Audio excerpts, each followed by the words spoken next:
जनता पीछे नहीं मुरझाई हटेगी। हुई कमल वहाँ सूख जाएगी, बिल्कुल सूख जाएगी और एक तिल्ली पूरे सूखे हुए कमल में आग लगा देगी। महागठबंधन के प्रत्याशी गुप्ता जी का जितना तय है, कितना भी कसरत करेगी भाजपा, दोनों जगह पर प्रचंड बहुमत से उसकी हार तय है भाजपा की। 80% मतदाता महागठबंधन के पक्ष में है। भाजपा दूर दूर तक भागत भागत भी नहीं दिखाई पड़ेगी, कहाँ जाके विलीन होगी। बात की। राष्ट्रीय जनता दल मजबूत दल है, अच्छा, गरीबों का बल राष्ट्रीय जनता दल है। भाजपा क्या है, स्वर्गलोक है क्या, जो वहां गया पवित्र हो गया। बिहार के 2 सीटों पे उपचुनाव है, मोकामा और गोपालगंज। आज अंतिम तिथि है नॉमिनेशन के लिए। राजद के प्रवक्ता शक्ति सिंह यादव हमारे साथ हैं बातचीत करने के लिए। शक्ति जी, किस तरीके की तैयारियां हैं उपचुनाव को लेकर? मोकामा हॉट सीट माना जा रहा है। बिहार में 2 विधानसभा के उपचुनाव हो रहे हैं, मोकामा और गोपालगंज। 80% मतदाता महागठबंधन के पक्ष में है। 7 पार्टियां महागठबंधन में, 80% महागठबंधन। सोचिए लड़ाई कहाँ है। भाजपा जमानत भी अगर बचा ले तो उसकी सफलता होगी।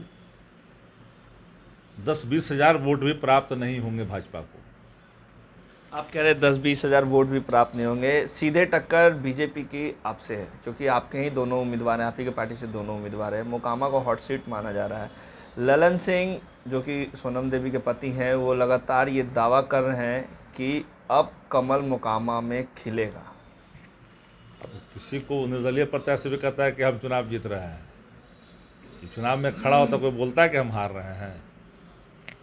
आंगन और दरवाजा भी दिखा हुआ है। मोकामा में तो दूर दूर तक दिखाई नहीं पड़ेंगे। लगभग 1 लाख मतों से जीतेंगे। आप बोल रहे हैं 1 लाख मतों से जीतेंगे, वो भी कह रहे हैं कि हम तो अब अनंत को यहाँ से विदा कर दिए। बहम में जीने वाले लोगों को बहम में रहने दीजिए। चुनाव लड़ रहे हैं तो बोलेंगे, बड़ा बड़ा बात कहेंगे। वोटवा कहाँ से ला देंगे, वोटवा है कहाँ। वोट है, लेकिन उनका कहना है कि 32 सालों के बाद कमल पे बटन दबाने का मौका मिलेगा मोकामा की जनता को। इस बार वो जनता पीछे नहीं मुरझाई हुई हटेगी। कमल वहाँ सूख जाएगी, बिल्कुल सूख जाएगी और एक तिल्ली पूरे सूखे हुए कमल में आग लगा देगी। वहाँ कहाँ सवाल है। गोपालगंज की बात कर लेते हैं। गोपालगंज में भी आपने अपने प्रत्याशी उतारे हैं। किस तरीके की गोपालगंज की आवाम का मूड है, क्योंकि वहाँ से बीजेपी का सिटिंग सीट था। कोई सिटिंग सीट काम नहीं आएगा। वहाँ महागठबंधन के प्रत्याशी गुप्ता जी का जितना तय है उसमें कोई इफ बट का गुंजाइश नहीं है। दोनों सीट आप लोग दोनों कंफर्टेबली, सब हाफ सेंचुरी से ऊपर रहेगा। सब एगो तो सेंचुरी चल जाएगा लगभग। अच्छा, मोकामा। हाँ, हाफ सेंचुरी से ऊपर सब चुनाव हम जीत रहे हैं। कहीं कोई मामला ही नहीं, कहीं कोई लड़ाई नहीं है। अच्छा, एक और दल है ओवैसी साहब की, AIM। उन्होंने भी अपने उम्मीदवार उतार दिए हैं। राष्ट्रीय जनता दल का एक वोटर मुस्लिम वोटर भी है, तो क्या मुस्लिम वोटर इधर उधर जाएगा? क्योंकि ओवैसी साहब की पार्टी अगर अपने उम्मीदवार उतारेंगे तो मुस्लिम देखिए, एक बात, लोकतंत्र में हर पॉलिटिकल पार्टी को कसरत करने का, भाग आजमाने का अधिकार है। वर्तमान जो परिवेश है, देश की हालात है, एक भी वोटर टस से मस नहीं होंगे। भारतीय जनता पार्टी डायरेक्ट भी लड़ती है, कुछ इनडायरेक्ट लड़वाती भी है डिवीजन के लिए वोट। ये सबको पता है और सब लोग जानते हैं। लेकिन कितना भी कसरत करेगी भाजपा, दोनों जगह पर प्रचंड बहुमत से उसकी हार तय है भाजपा की। आप कह रहे हैं कि ओवैसी साहब को भारतीय जनता पार्टी ने अपने उम्मीदवार उतारने के ये लिए हम कही तो नहीं है। कहे।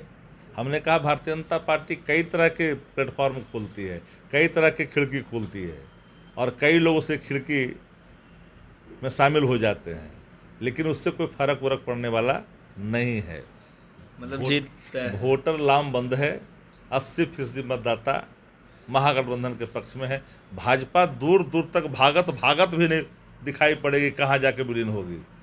विजय सिन्हा है, नेता प्रतिपक्ष हैं बिहार विधानसभा के। वो कहते हैं कि अपराधियों की सरकार है और अपराधी मुक्त हम दोनों जगह से करवाएंगे।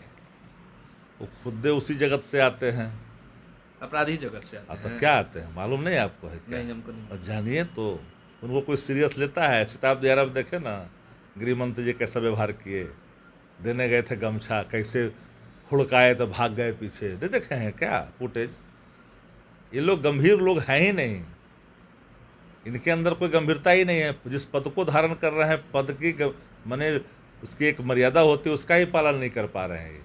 ये तो कल तक सत्ता में रहते हुए एक थानेदार के लिए उछल कूद कर रहे थे। इनकी बातों को कितना गंभीरता से कौन लेगा, समझ लीजिए, कल्पना कर लीजिए। ये लोग दिखाई कहीं पड़ने वाले। भाजपा तो बिल्कुल एकदम लग रहा है कि उबडूब की स्थिति में है, एकदम व्याकुल होल है, नाक तक तो पानी पहुंच चुका है और डूबा पानी में तैरना चाहते। कहाँ से तैरना ही नहीं है, डूब जाना है। भौरी में कोई तैरता है? भौरी अभी है, महागठबंधन का जो भौरी चल रहा है वो भौरिये में चपा जाएंगे, कहाँ दिखाई पड़ेंगे।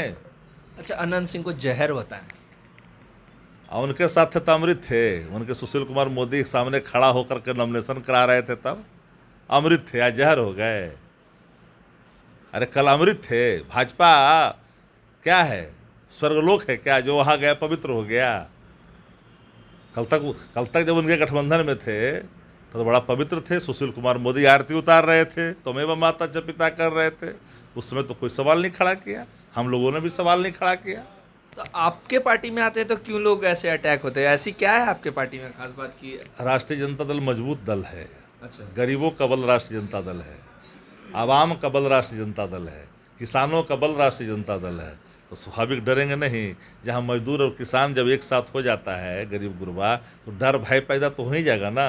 उनको लगता है ना कि हम विलीन हो गए। अब कहाँ, वो तो किसी के बैसाखियों के सहारे भाजपा बिहार में है। बिहार में भाजपा दहाई का आंकड़ा पार करेगी क्या आने वाले कल 25 में? दिखाई पड़ेगा ना। अरे पार्ले 24 में यहाँ का वो खाता खुल जाए तो गलीमत है। हम 40 जीते। अरे भरम जीने के बोलने के लिए कुछ बोलने न दीजिए। ये लोग कहाँ दिखाई पड़ेगा? 14 वाले अब 24 में फिर बोल लिए बेलतर। अब फिर कोई आज आकर करके, अरे कमल की फूल जो है आखिरी फूल है देश की जनता के सामने, कहाँ हैं आप? शक्ति सिंह यादव थे जिन्होंने उपचुनाव को लेके कई अहम बातें कही। वहीं उन्होंने कहा कि दोनों सीटों पे हाफ सेंचुरी तो क्रॉस है और एक जगह तो सेंचुरी भी लगेगा। मोकामा को इन्होंने कहा है कि मोकामा पे कहीं भी कमल का फूल नहीं खिलने वाला है, कमल मुरझा गया है और जनता भी जानती है कि कमल एक भूल था और अब भूल वो दोहराएंगे नहीं। अब देखने वाली बात है कि जब दोनों सीटों पे परिणाम आते हैं तो किसके पक्ष में जाते हैं। फिलहाल खबरों में बने रहिएगा। अभी के लिए इतना ही, नमस्कार। लाइव बिहार यूट्यूब पर सब्सक्राइब और फेसबुक पर लाइक जरूर करें।